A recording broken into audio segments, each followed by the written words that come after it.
I'm an addict for life named Barry. First, I have to say, for the people who think there's no clean time in Narcotics Anonymous, look at that clean time countdown. We stand on our own. I'm going to introduce the lady who knows the speaker more than anybody here.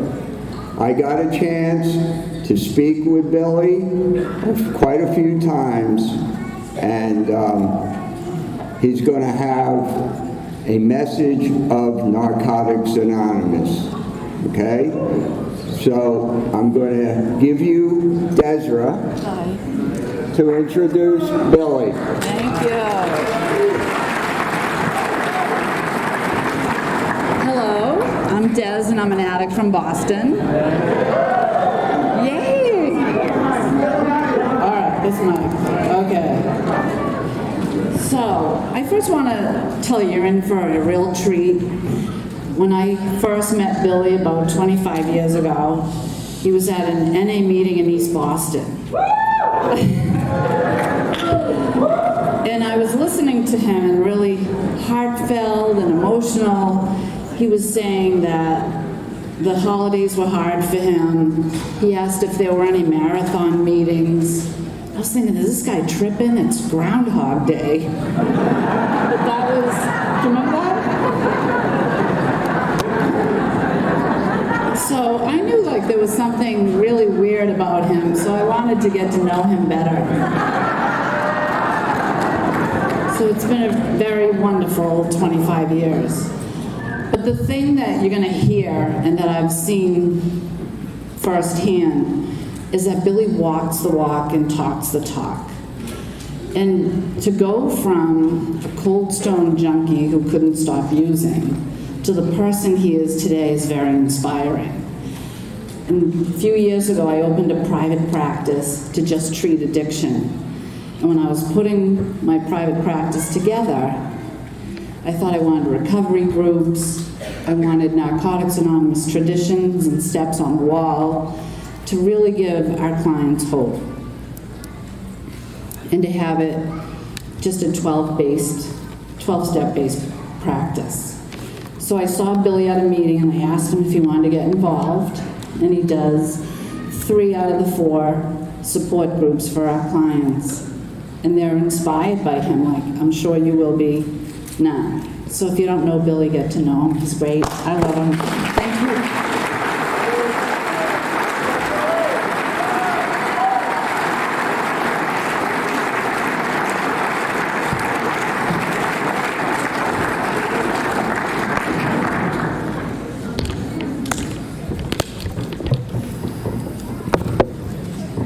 I have to set a timer. When I came to Narcotics Anonymous, I had no social skills, but today I can talk a cat off a tuna boat.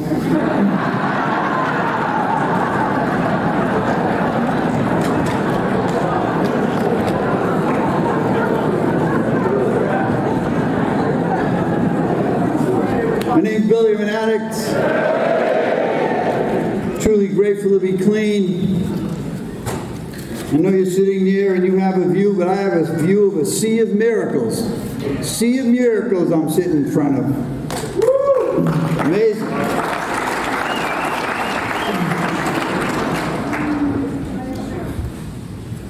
You know, and Des had mentioned, we met like 24 years ago, almost 25, and kind of crossed paths along the way. And I'd see her, and I had some interest when I saw her, and she said she had some interest, but we didn't know that.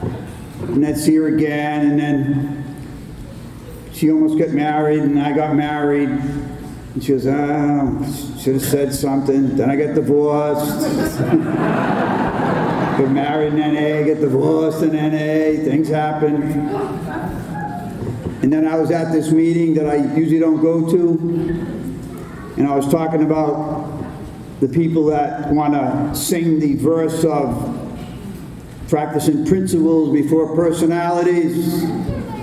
and I usually don't get on a soapbox at a meeting, but I was pissed off about gossip. And I said, you're going to run people out of the meetings by talking about them? I said, so if you're going to sing that principles before personalities, practice it. And she was going through something at the time, and I was sharing that when she walked in, and she came to that meeting that she doesn't normally go to. So kind of God was leading the way. And since then we got closer and closer, and now we're partners. And so if you're waiting for a relationship to happen, this one's been in the process for 24 years. You have to have patience sometimes. But coming from the way of an addict, I want when I want it, and I want it right now. So if you want to wait for something, and I believe God said, okay, you've been through a lot of stuff, it's time. It's time. And be able to spend time, at the convention, and my gratitude, it's, wow. That clean time countdown. Can you feel the energy in the room still? Isn't it amazing? If you don't believe in a higher power, I mean, can you feel it? Can you feel it? Can you feel it?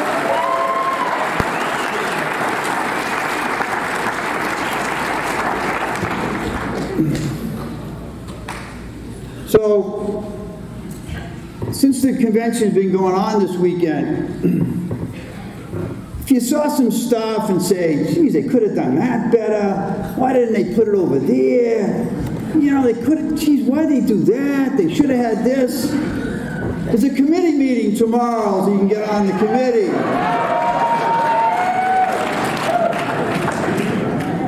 I want to talk about the problem. I want you to get into the solution. And I'm telling you that from experience. I used to say that. Why didn't they do this? Why didn't they do this? Blah, blah, blah. Someone says, why don't you get involved? Oh, shit, I don't want to do that.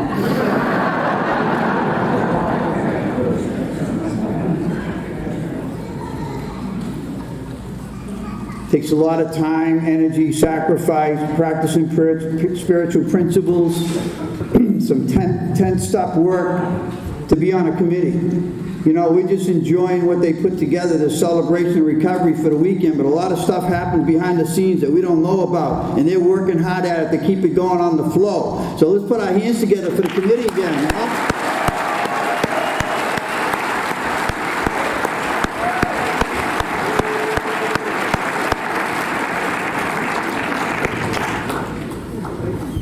And I love our message that an addict, and I know they put the next two words in there for me, they put any addict. I look for a way out. I go, shit.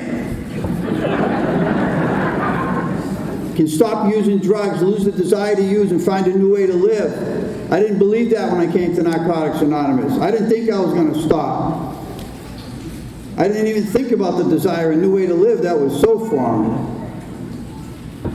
So what I'd like to share with you is my experience, strength, and hope of our message. It's not mine.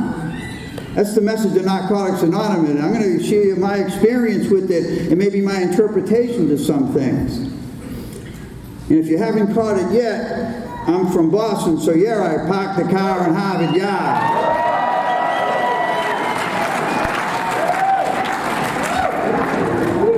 But our message, no matter what language or what accent or even sign language, it does not matter. It's all the same. And we are worldwide. I got chills when I heard Jimmy Cave, talking about we're the only meeting in the world. And now we're in so many countries. And the literature is getting translated into those languages. I mean, that's, if you put $1 in the basket, that's what it's about. That's what it's about. So, and thank you for the moment of silence. That moment of silence, I know you were praying for me to get here. That moment of silence means a lot to me. And I know that moment of silence was for me when I was going through a hard time, clean. Because I can be an addict, suffering, clean. And everybody has a different version of their moment of silence. Some people say, I got to be quiet until it stops. But my moment of silence is, please God, bring one more addict through the door today. One more addict stop using and see what Narcotics Anonymous is all about. And if you're ever cheering a meeting, have a moment of silence for like 10, 20 seconds. People get very nervous. Jesus Christ, when's he going to stop? Wow. 10, 20 seconds. For some people go, moment of silence. Okay, God, wait a minute. Oh, that's a moment.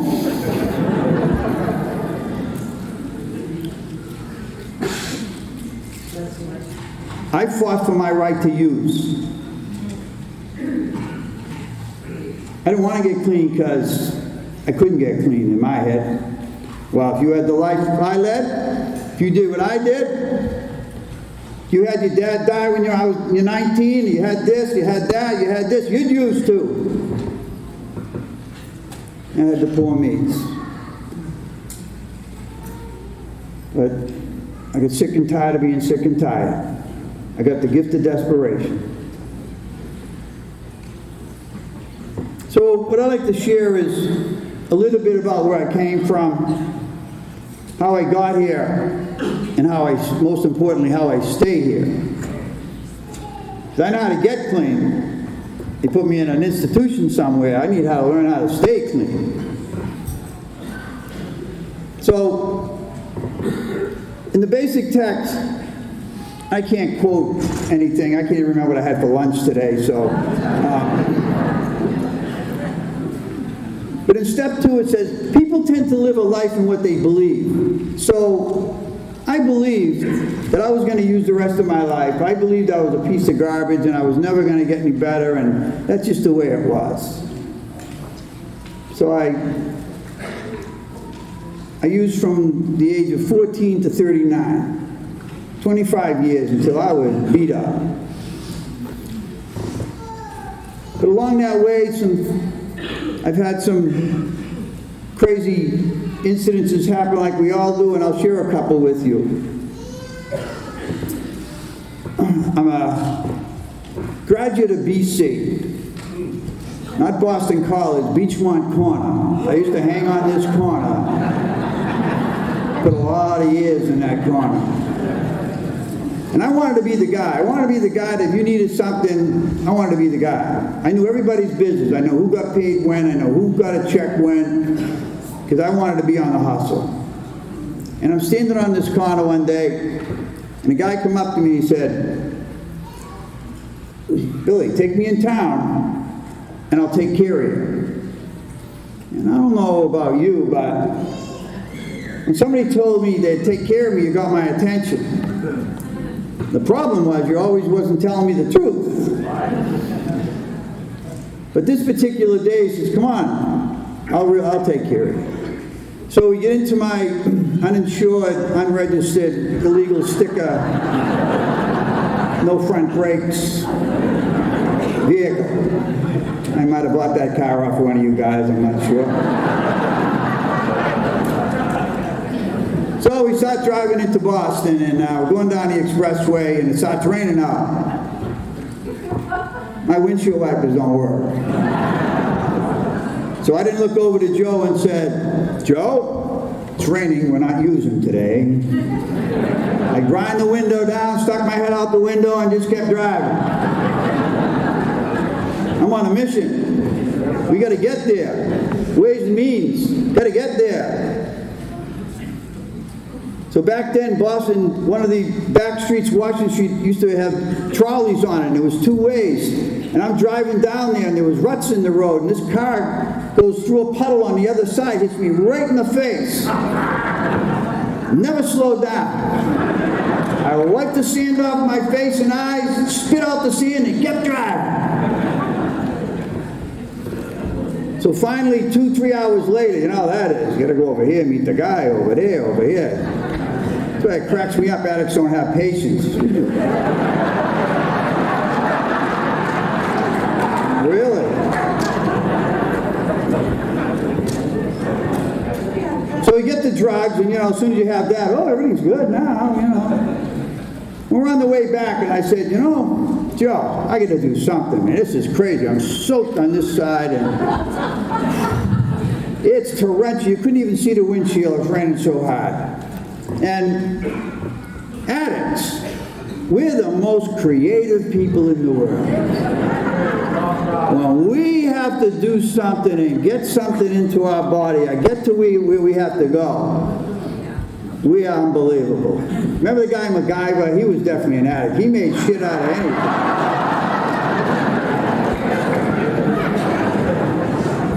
So I said, Joe, I got to do something. I go into a store and I come back out and I got 2 pieces of string. I tied one to one windshield wiper and one to the other. And I pull it, they pull, Joe.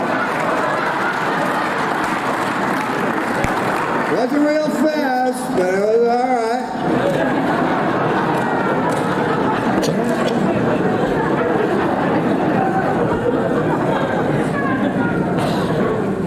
And I realized for a while the string got real wet and broke. So I took off my shoelaces and tied them to the windshield wiper. Build up some strength. And then when I got back, I said, wow, what if I'm in here by myself? So I got another shoelace and tied it in the middle. So I had 3 shoelaces so I could drive like this and then drive what I need. You know, we learn how to drive what I need. We could take a left turn, bang a U-E, no problem. These are skills we learn. Because we are so creative. If you gave us a cat and a flashlight, we'd make a pipe out of it somehow.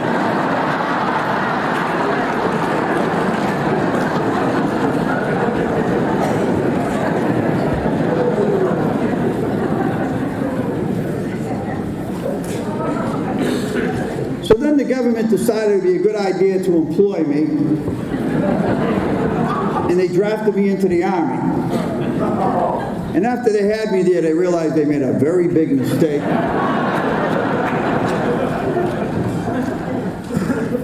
And I ended up in Vietnam. And, you know, when I went somewhere, what's here? You know, it wasn't like, well, I think I'll stay clean while I'm here.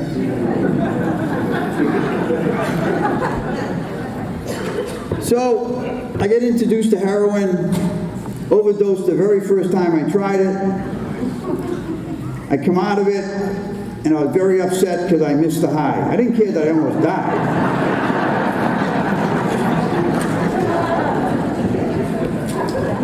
So I ended up getting caught on a piss test, and I think it's the first 100 I ever got in my life. I was on that piss test. I studied very hard for it.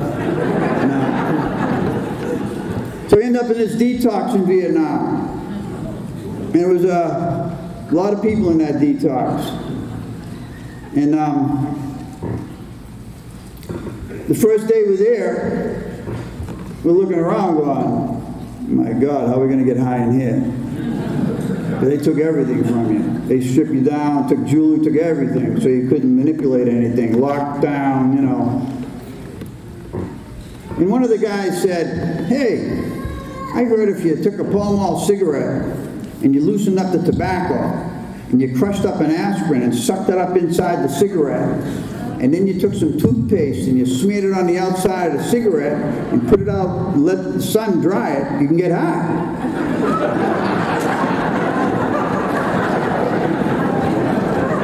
Saying, this guy's nuts. So then we proceeded to get a Pall Mall cigarette, some aspirin and some toothpaste.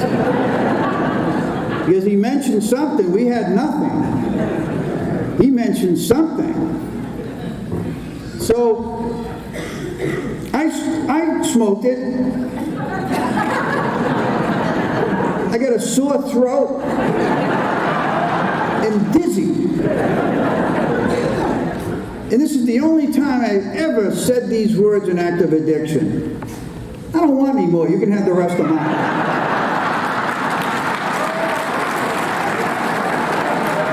Never again.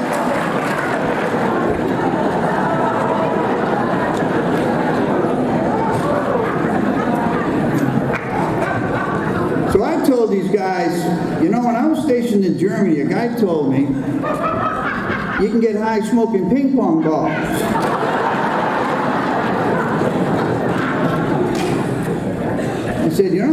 try. And they said, do what you gotta do, Billy, you know. So I went to the rec hall, I stole a couple of ping pong balls. 2, 3 in the morning, I'm sitting on the bed, smoking this ping pong ball. And I'm kind of like gazing off into, you know, somebody said, oh, something's happening here.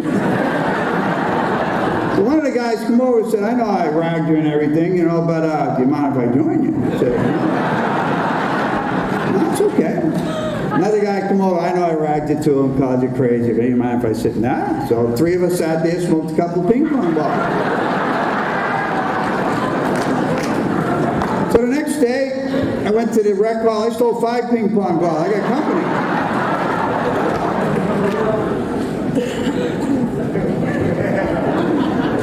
As the night progressed, there's 8 of us sitting in a circle. Made the makeshift pipe, you know, we get creative. Towards the end of the night, guys are saying, you both got it, you got back in line, you took 2 hits, you're like, oh, easy here, easy. Don't blow this, you got something going. The next day I went to the rec hall, I stole the whole box of ping pong balls. Way too many people now. And I didn't realize it at the time, it was addict thinking, but on the way back to the detox ward, I opened the box, took 2 out and stashed them in the sand. I'll share with you, but you're not getting it all. So I got to the end and I took the last one out of the box and I said, that's it guys, that's the last one.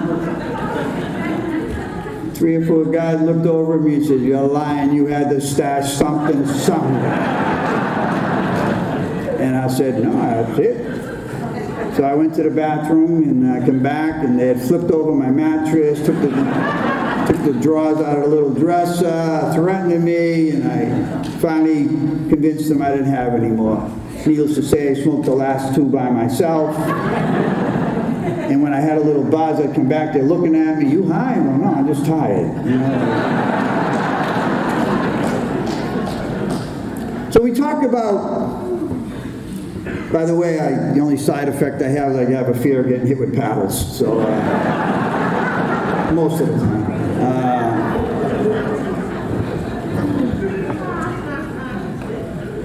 We talk about, what's your drug of choice? My drug of choice is what's available.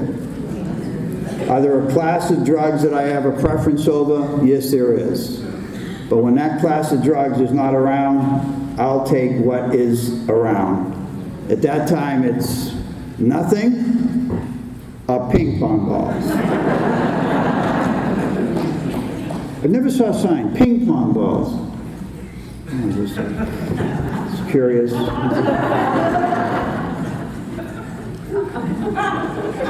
A drug is a drug is a drug. It didn't matter what it was. You can take the substance of ping pong balls out of that story and insert any brand of insanity. It's all the same. The first night I smoked the ping pong balls, so I was huffing them at first, and then I just cut them up and put them in a pipe and was hitting it straight. Ooh. When we were done, I had a headache, like someone drove a spike through my head. I had shortage of breath, pains in my chest, going, oh, that was pretty good.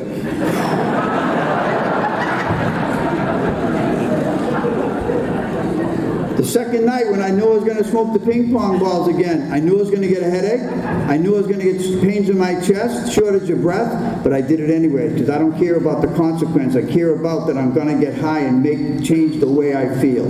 That's what it's about. It's not about the end thing. And there was some times in my active addiction that I knew if I did something, there was going to be a price to pay, and I knew it. But I did it anyways. And it's the same thing. It's the same exact thing. And that's just one of the things that happens along our crazy, insane way of active addiction. And thank God I don't have to do that today.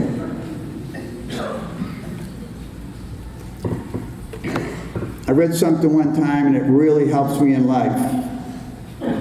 Don't believe everything you think. That's for my safety and yours. Because I get some crazy stuff up in here. People say, I hear the little chatter. I got conventions going on in my head sometimes. There's workshops, main speakers, and those marathon meetings at 2, 3 in the morning.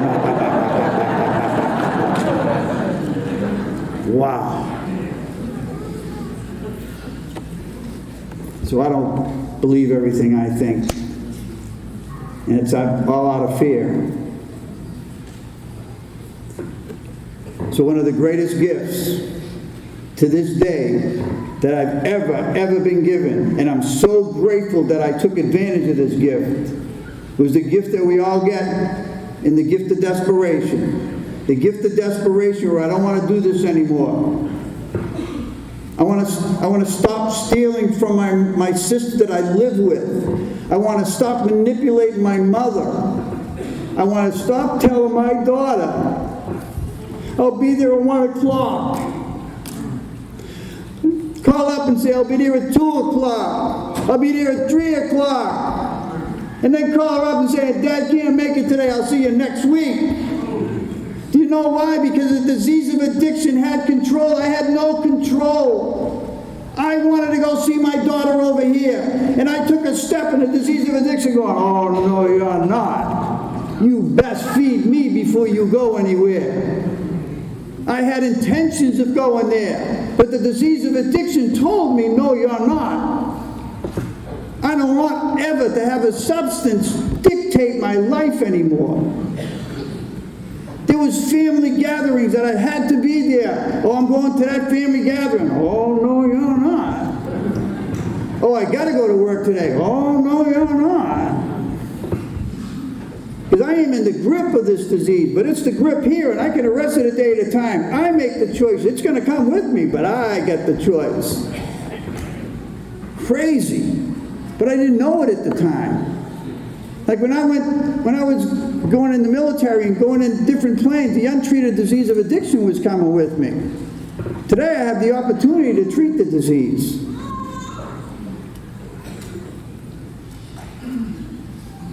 And when I finally got to Narcotics Anonymous, and if you're here tonight and you're still using, and you have that desire, welcome to Narcotics Anonymous. Because I was using when I got here.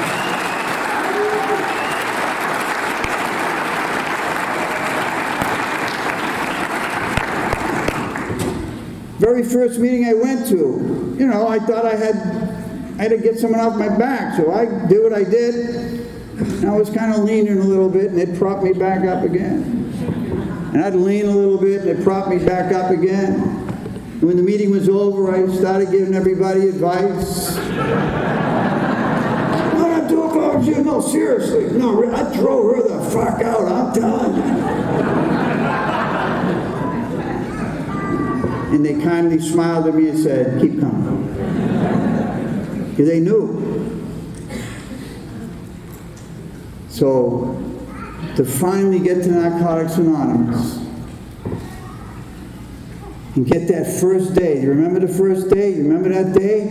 Remember that day like I didn't use today? Oh. And I said, if I got 1, oh, can I get 2? Oh, can I get 3? And every day I got, I kept telling myself, listen, Billy, these are 4 days you never have to go through again. These are 8 days you never have to go through again. These are 15 days you never have to go through again. These are 35 days you never have to go through again. Because the obsession didn't leave. It didn't like, oh, I'm good now. I wanted to use every day for 60, 70, I don't know how many days it was. It just didn't flip a switch and go away. But I didn't want to return back to what I was doing. And I kept telling myself, I'm one day closer to feeling better. I don't know when it's getting there. I'm one day closer to sleeping. I just want to sleep. So I got 5 days clean in Narcotics Anonymous. And these experienced members saw me leaving the meeting and said, hey, we're going in for lunch. Want to come? Nah. I got to get home. Got to catch the bus. We'll give you a ride. Yeah, but I don't have any money. It's all right, we'll buy you lunch. Yeah, but I left my cigarettes home. No, we got smokes. Yeah.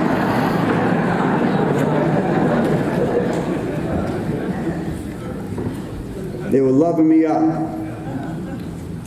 So we go to the restaurant, and these guys were clean for a while so they could eat. It took us an hour to get to the appetizers,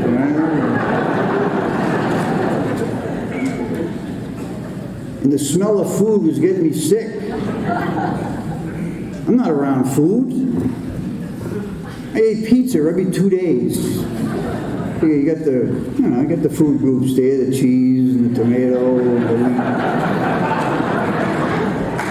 the 50 cents a slice, not bad, I never got loaded and said, gee, they go shoot some dope today and have a nice steak. That's what I'll do. So I'm sitting there, right, and I order a bowl of soup, my stomach's the size of a raisin at the time. I'm just sitting there, and I'm looking, I don't know these guys, and I'm just, wow, this is different. And I'm looking around saying, this is unbelievable. These guys don't even know me, but I know I'm going to have to pay them back. So I said, I'm going to remember everyone that's sitting in the booth here, and when I become employable and have some money,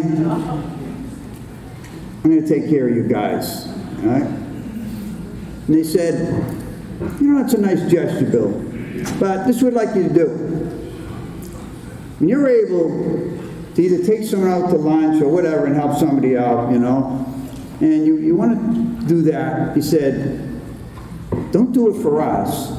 Do it for someone in the same situation you're in today. Do it for a newcomer. So I'm sitting there like a bobblehead going,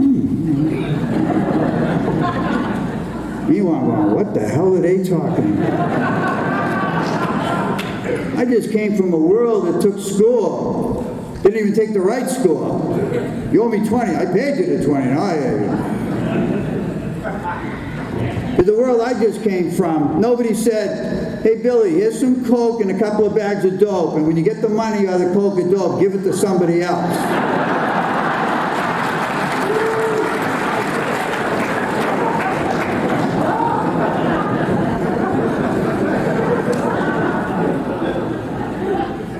And they told me, it's not about just, taking them out to eat or giving them, just like sometimes he goes, you'll know a newcomer. You'll know, like they're sitting there frightened or they want to leave the meeting early or something. You just sit down beside them and say hello. That's all it has to be. Just let them know you're there for them. People act differently, so just whatever you see fit, but please do it. And what happens is when that person gets some clean time and they start, putting their life together, they'll do it for a newcomer. And then we continue to do it for a newcomer. And then they continue to do it. And then the next person does it and goes, that's how the fellowship grows. That's how we take care of each other. I was like, wow. And I couldn't get the concept until I hung around here for a little bit. And then I could get it. So I lived with my sister at the very end of my using and took that house hostage. So she asked me to leave and, I started going to meetings and I was trying to find a place to live. I was looking up shelters and all this. And so I had like 8 days clean and sitting in the kitchen with my sister and this is the person I've been And I used to play Mission Impossible at night. 2 o'clock in the morning, I'm belly crawling through the hall, looking for the pouch from the bar that she managed where the money was. And it should have been like Mission Impossible music playing. Dun, dun, dun, here he comes. So, she knew it was me. Like, what are the money elves break into the house? And, no, it couldn't be my brother to picture the health upstairs, So she goes to the bathroom and she takes her pocketbook. Mr. N.A. at 8 Days Clean gets insulted.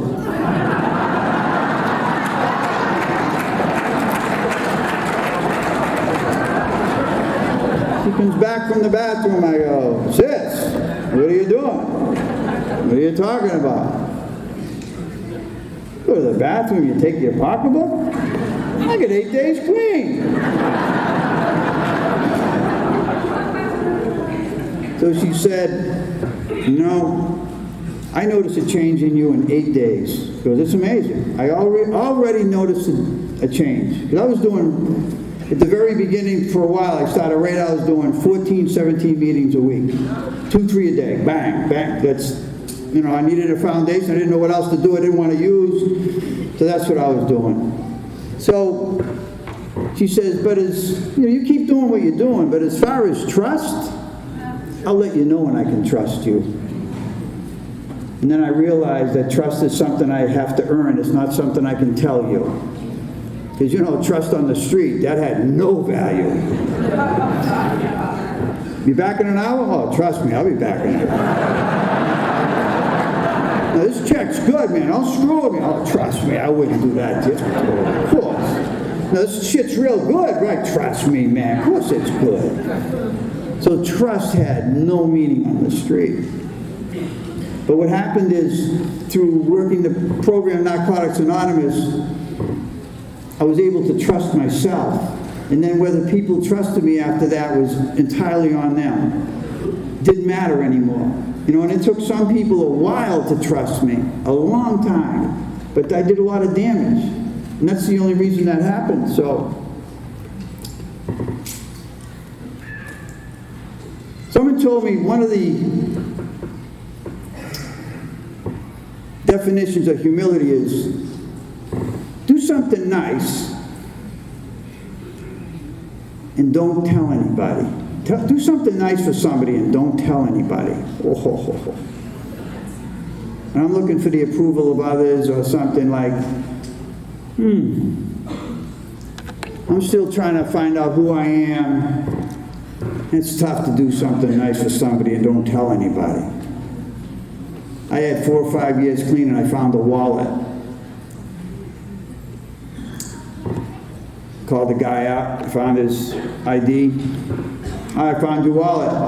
Guy comes down, I counted his money and shit, just bad habits still. I didn't take any, but I just had to see what was in there. And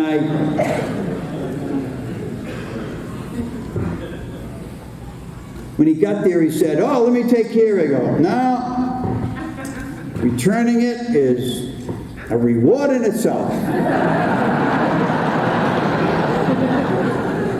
Complete lie.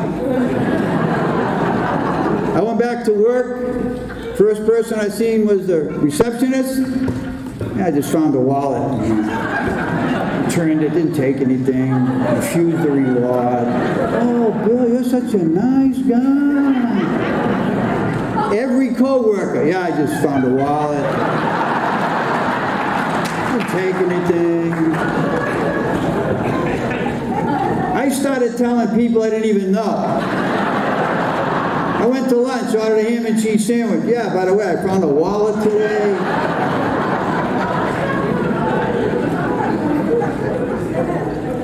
Please tell me that I'm a nice guy. Please tell me that I'm an honest guy. Please tell me, because I don't know who I am. I haven't been through the steps yet. I haven't been through the process. Please tell me who I am.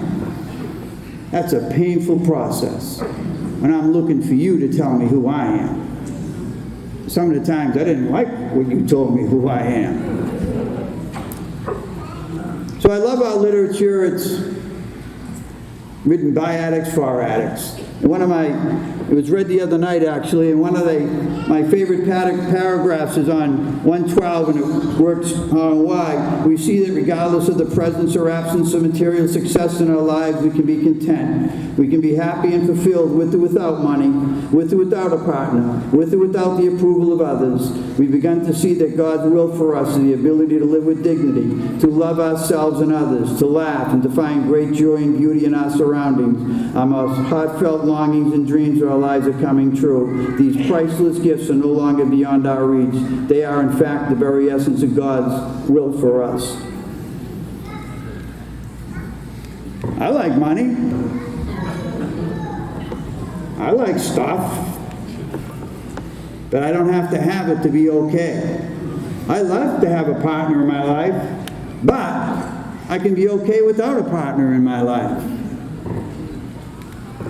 And to enjoy our surroundings, like, that's new. I never got loaded and said, go shoot some dope and, hey Joe, did you catch that sunset tonight? Was that something? How about the turning of the leaves with the vibrant orange and the fiery red? Huh? Was that something?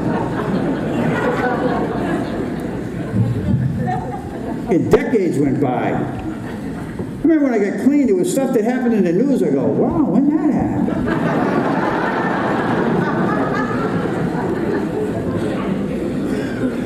So what that paragraph tells me is just to be okay with myself. Just to be okay.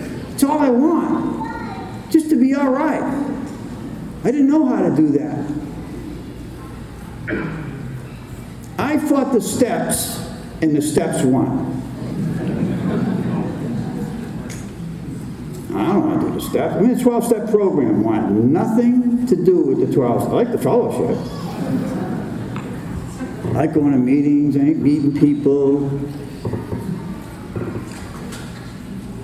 I like campouts, conventions. I don't want to do any work.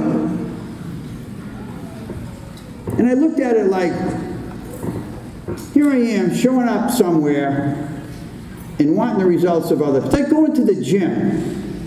Walking in the gym and watching people work out going, I don't feel anything.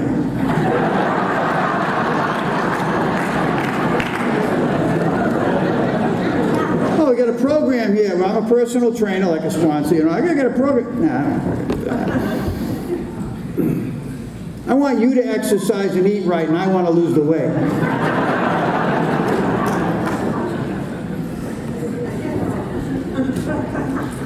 So I found, sometimes you're just in a meeting and you hear something. If you want what we have to offer and are willing to make the effort to get it, then you're ready to take certain steps. These are the principles that made our recovery possible. These are the principles that made our recovery possible. I want to recover. And I went, wow, when they put that in there. Just as freedom for the individual comes from the 12 steps. Oh, shit. So I like to look for the shortcuts all the time, right? From Boston, the shortcuts. And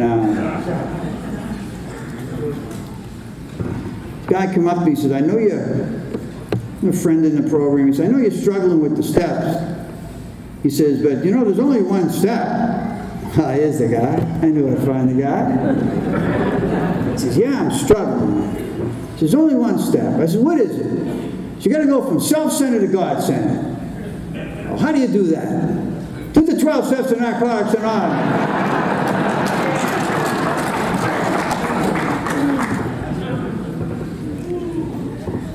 But then I found out one thing more than anything else to defeat us in our recovery: indifference or intolerance towards spiritual principles. 3 of these are indispensable: honesty, open-mindedness, and willingness.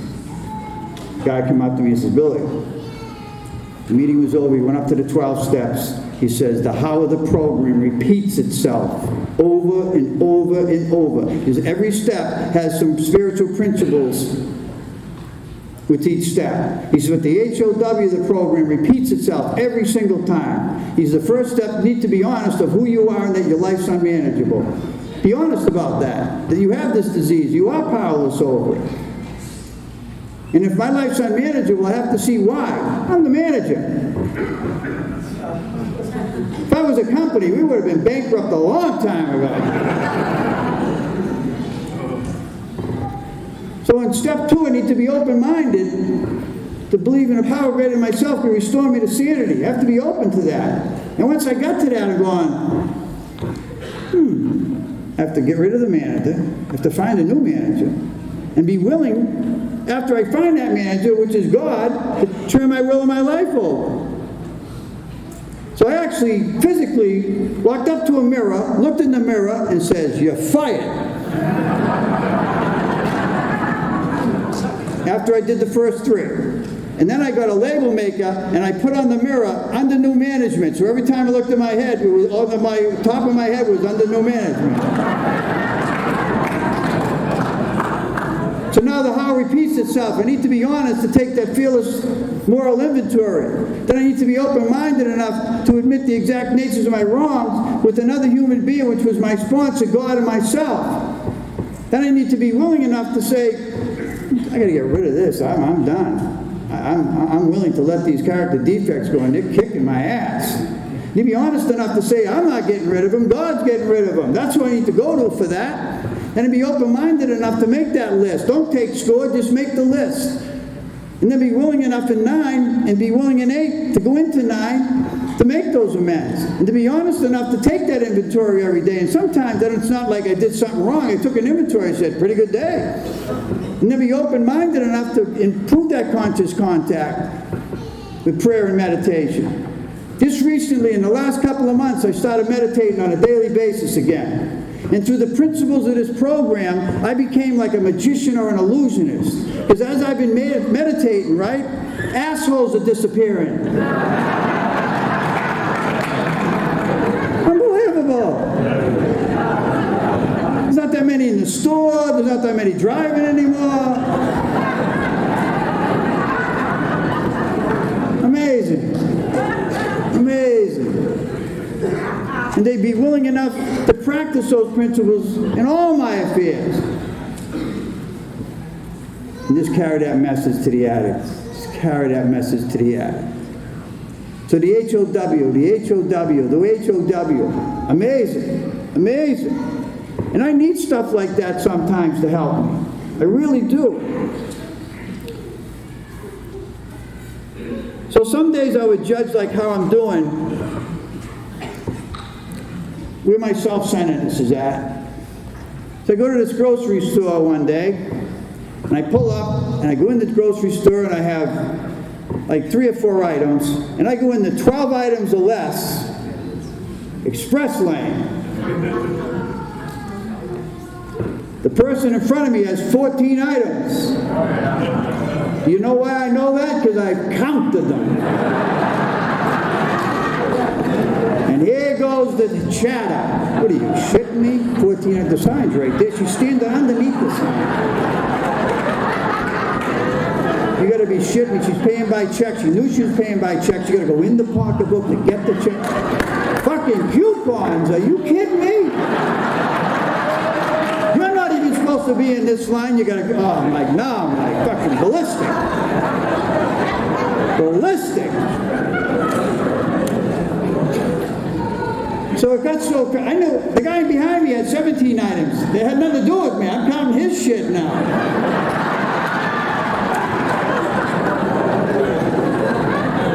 You think the core of my disease was on that day, a little self-centeredness?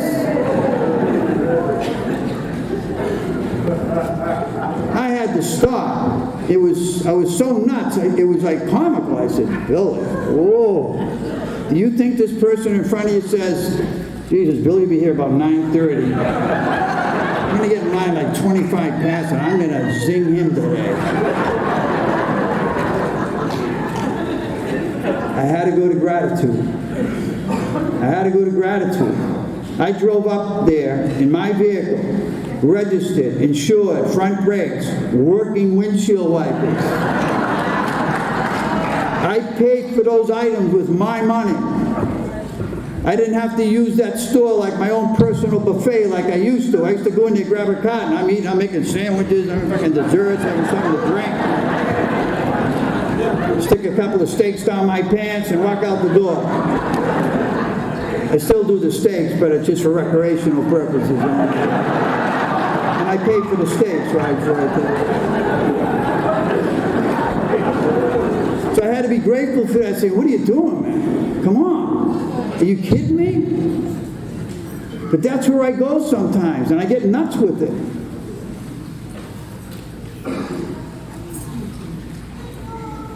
I turned 64 years old in May.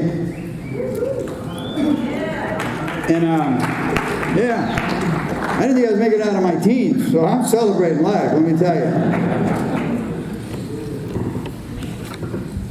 And I love to do stuff. I love to activities, whether it's golf and fishing and skydiving and hot air balloons and zip lining or whatever. None of that was possible when I was using. That didn't even come in on the radar. I see people with a lot of energy drinks. Oh my good God. I get so much energy, I need a can of slow the fuck down.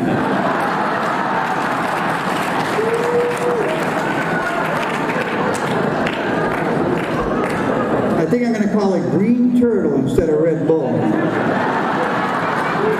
How you doing, Bill? I'm all right today, man. A little Green Turtle. I'm good. Because once I stop using the drugs, I have some energy. I can do some stuff. I can get out of that room. I can start enjoying life. Take photography lessons, piano lessons, whatever it is. I can start enjoying life. It's crazy. I was at a convention one time, and the topic was, let go or be dragged. Do you ever get dragged by something? It's not fun. And the more I hold on, the more it hurts.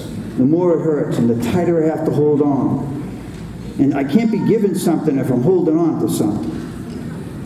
I got to let it go. But the fear of letting it go, like, what am I going to do? Oh. I have been in relationships, they're over, long over, I'm still in it. The fear of like, well, it's better than nothing. And somebody likes me a little bit. In early recovery, I was attracted. The more baggage you had, the more I was attracted to you. I had the white horse and the shiny armor in the closet. Here comes Billy, going to save you. Here we go. Whack out the credit cards. Not be home in time. Not taking care of my personal responsibility. You're okay, and I'm cuckoo for Cocoa Puffs. Insane. Insane. And it wasn't until I started doing some step work and started being okay with me. I believe the step work is self-love. It's time to love myself. Time to do that. So, after being crazy for so long and finally getting some balance in my life, started to be okay with you. And someone's saying, the guy's wearing a hat the whole time he's sharing? First year recovery. Every meeting I went to. Every dance I went to. Anybody's house I went to. Any convention I went to. Down the beach. It didn't matter. I wore a hat. First year, every time somebody saw me, they saw me with a hat. And I'll remove my hat and I'll show you why. Because I totally believed if you knew I was bald, you would not like me. To the bottom of my heart, I believed that. And what happened is, with some work, I found out I didn't accept myself. There was no self-acceptance. And if I don't accept you, if I don't accept me, I don't accept you. I can tell you I do, but I really don't. Because that's where some of the gossip shit comes from. I don't accept me, what am I going to do? I'm going to attack you. Yeah, I know she's doing him. Come on, were you kidding me? We walked into the meeting 3 times together. Yeah, they gotta be.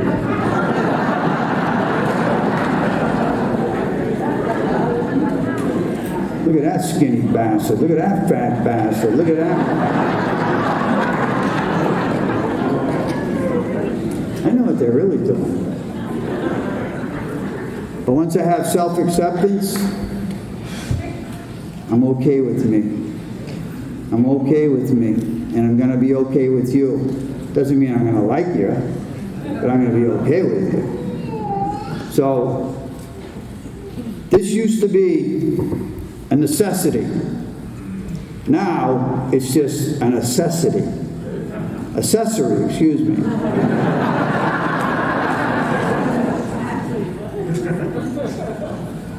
I mean, I have to have it in New England. We get some bullshit and some, I got to protect the dome now, But that was big for me.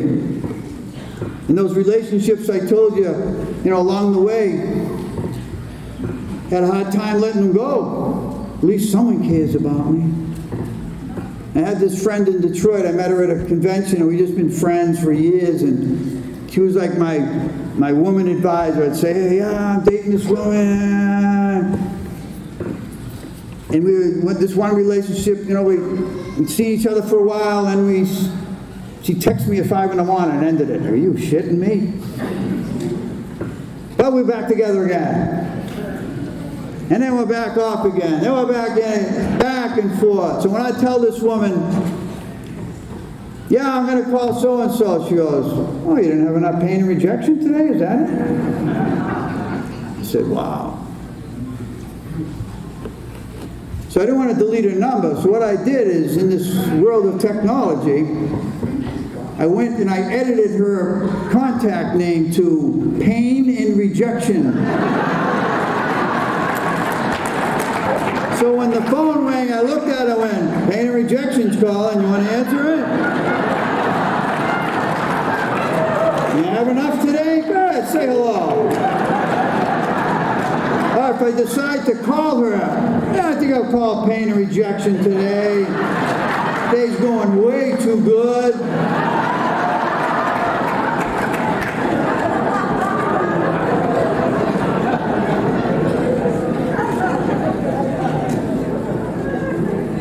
Crazy.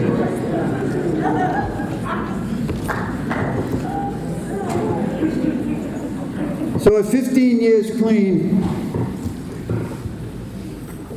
I felt disconnected from the fellowship. I wasn't really doing service work. No, not really wasn't. I wasn't doing, wow, denial is amazing, isn't it? I wasn't doing service work. I was doing one meeting once a week, maybe every couple of weeks, and just feeling so disconnected. But I decided that, I'm praying every day, but let me do some meditation again. So I'm meditating, and God says, do 90 and 90. Call my sponsor. Jolly, I was just meditating and got a message from God saying, do 90 meetings in 90 days. He goes, worked in the beginning, right? Worked during this journey, right? Definitely can't hurt. Started doing 90 and 90.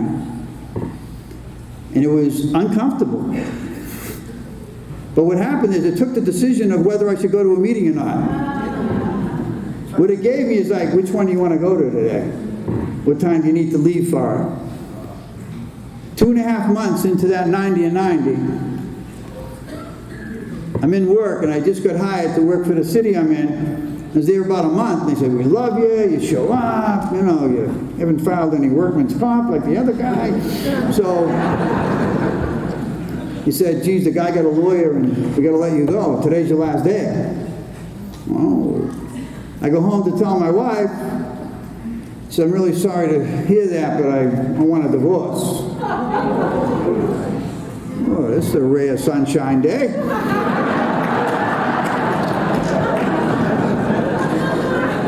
And it wasn't like a shock, like, really? Things are so good here. We haven't had sex since the Flintstones were on TV.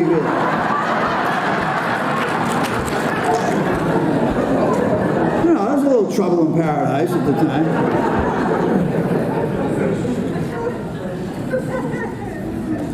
So I went, whoa, you know. I mean, it wasn't that, oh, that's good. You know, there was some crying, and, you know, we talked about feelings, but it was time, you know. And one thing never came to my head was to get high. 5 months later, my mom died.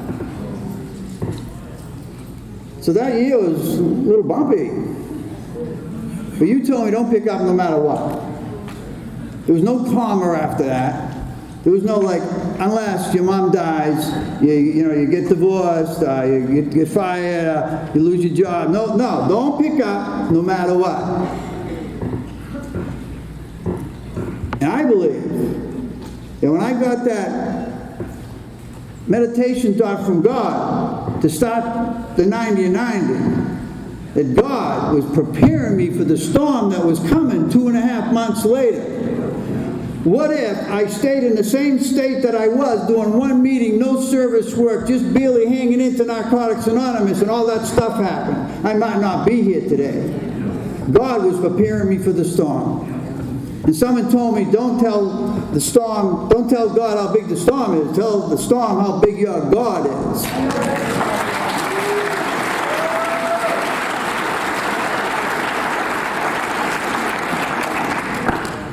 And when my mom died, I was there to be able to stay with her. She went in and had a stroke, and I sat in the hospital with her for 9 days. When my dad died, I was 19 years old. I never shed a tear at my dad's wake or funeral, because I was just barely standing up, but loaded. And everybody's telling me what a good job. Wow, man, you're strong.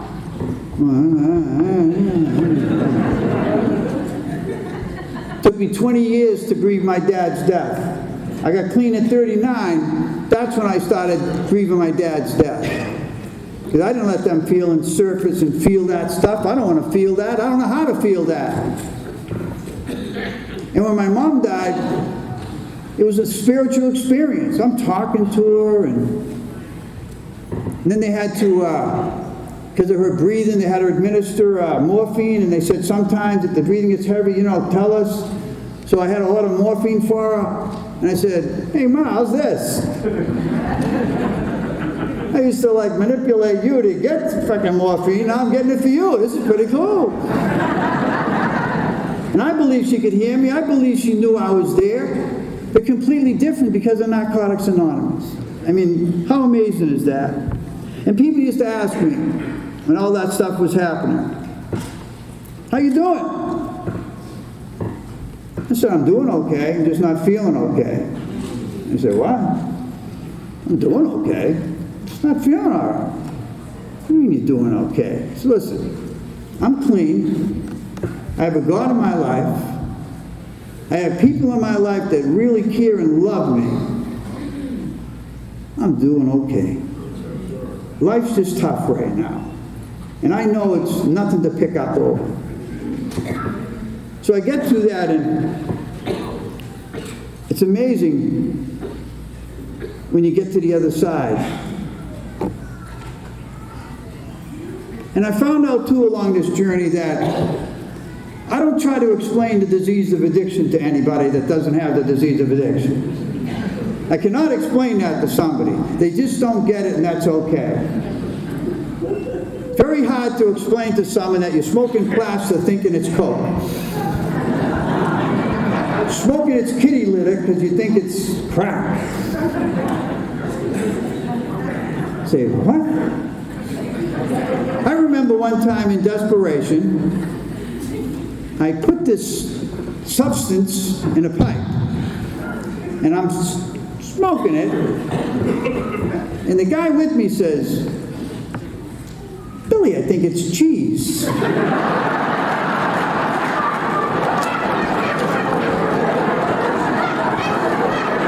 I'm cranking on it. I said, leave me alone, it might be Italian crack. I don't know what the hell it is.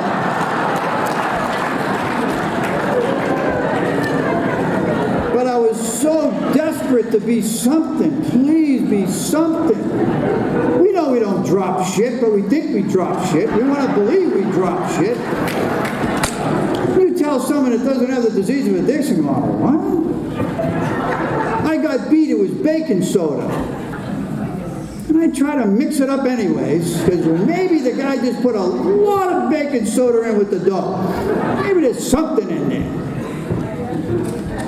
And I got beat again a month later. Baking soda. And I'm shooting it anyways. So I'm wondering, like, years later and I'm clean, well, I have health problems. I'm smoking plaster, kitty litter, and shooting biscuits in my arm.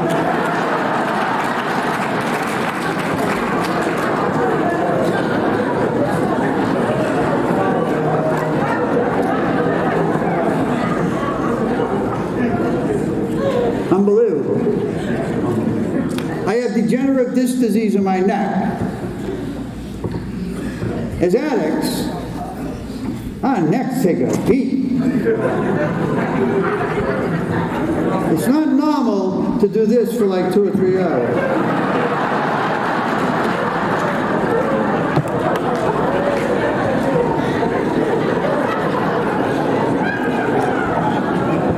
Or if we're on another substance, we're like a sparrow, like.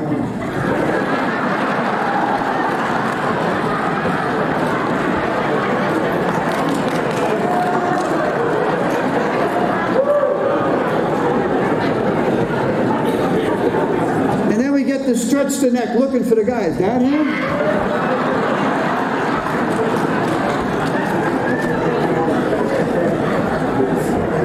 You know, and during the night you move around a little. When you get loaded and you pass out on the bathroom floor, you're in the same position for 6, 7 hours. And you wake up with that tile imprinted in the side of your face, and you can't move your neck. And you have most of the bile of your stomach on the front of your shirt, and you're wondering why you're not feeling well. Yeah, I got some health problems.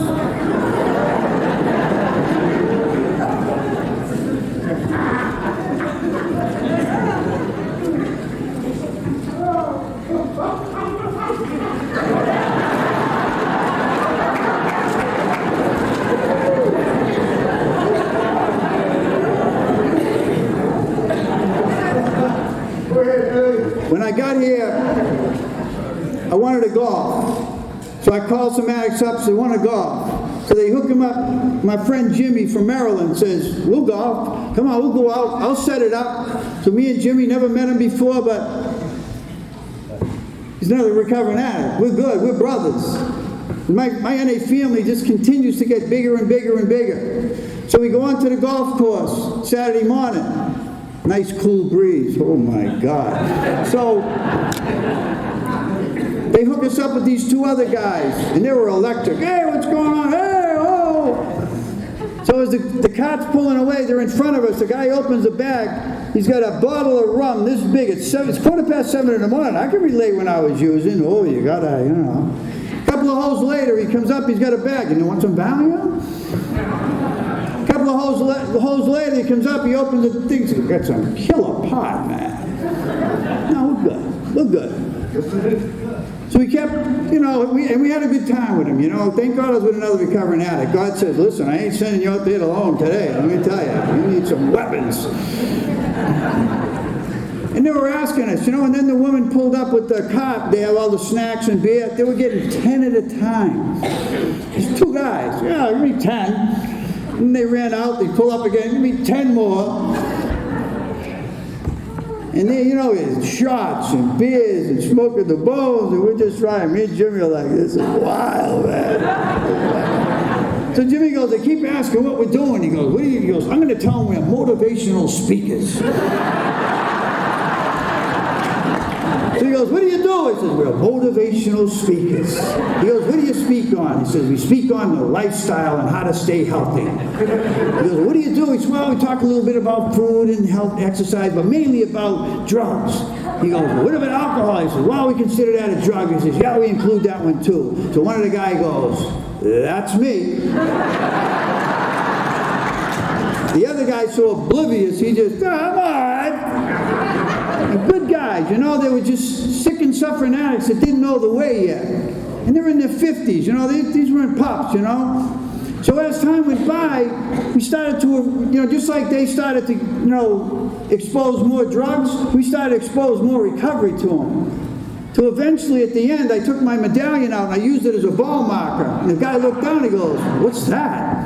I said, well, that's how we recognize clean time. We get these coins, you know. So he picked it up, he goes, you got God in the program? I said, oh, God's in the program. God runs the program.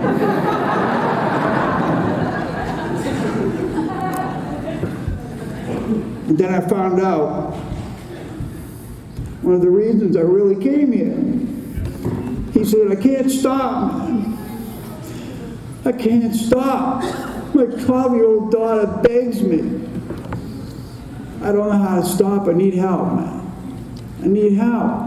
And the other guy was still like clowning around, but this guy was so heartfelt. We exchanged numbers, and Jimmy exchanged numbers with him. And then we told him about the convention. He said, you know, there's a convention going on. He says, you know, there's a bunch of me and Jimmy's over there. And they're willing to help you, man. They're willing to reach out. I don't know if he's here tonight. I hope he's here tonight. But when that happened, it blew my mind. They go, wow. And here's the killer. This was beautiful. The other guy, when we say we're motivational speakers, he says, you're just making that up because I'm going to make up a profession. So we go one more hole. He goes, you know what I am? I'm a professional ping pong player.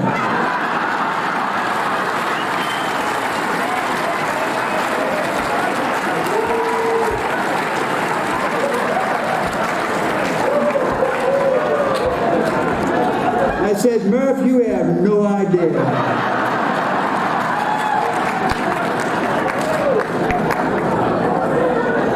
And then a couple of holes later, I hit the ball in the water a couple of times. He goes, you need to hit ping pong ball. I was dying.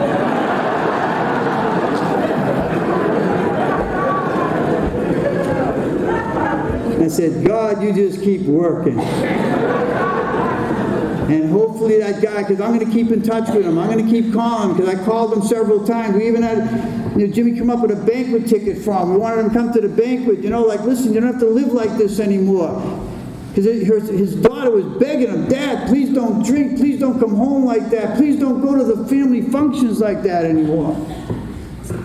What's the odds I come down to play some golf? They hook me up with a guy from Maryland. I go out there and we meet this guy. So hopefully you'll find the way. So I believe there's a good spirit inside everybody. We do a lot of damage to ourselves. It takes a while, though, to, you know, do some work and bring that spirit back. And that's where the steps and traditions come in to help us with that. You know, I think it was Michelangelo or Harry Belafonte, I don't know, whatever the artist was. He looked at a block of marble. He looked at that block of marble. He says, you know what? There's a beautiful statue there. All you got to do is chip away the pieces that don't belong. And that's what I think with an addict, that we just need to chip away that stuff that don't belong anymore. All that shame and that guilt and them character defects and all that stuff that just bogs us down. Chip away. And that's where the steps and traditions come in. That's where it really takes place. So if you're feeling hopeless, yeah. We all come in like that. Nobody comes in, woohoo, this is... My niece gave me a card one time, recovery, and what it said was, make peace with the past and faith in the future gently guide you through today. And that's what I think, especially for addicts. I need peace with the past. I have to have some faith in the future. And I want to be gently guided through today. So I wish that for you. And I'll leave you with this. Usually say that 6, 7 times, but I'll leave you with this. 2 addicts are using. On a rip, roar, and run. Oh, crazy. Finally, they find Narcotics Anonymous. So what do you think, Johnny? Want to try it? I'll give it a shot, Jimmy. I don't want to do this anymore. So they come to Narcotics Anonymous, and they love it, and they stay clean, and they're doing service work, and they're helping newcomers. It's amazing. So one day, Jimmy and Johnny sitting there going, do you think there's a Narcotics Anonymous in the afterlife? I don't know. I'll tell you what, whoever dies first, the other one come back and let them know. All right. A few months go by, Jimmy dies. Johnny's all sad, and then one day he's laying in bed, and he sees this kind of figure, wow. He goes, hey, Johnny, it's me, Jimmy. Whoa. I'm back to tell you about NA in the afterlife. He says, well, what about it? He says, I got some good news and some bad news. Well, what's the good news? There's NA in the afterlife, man. It's unbelievable. Everybody takes care of everybody. It's awesome. Everybody just loves each other. There's no bullshit. So what's the bad news? You're cheering next week.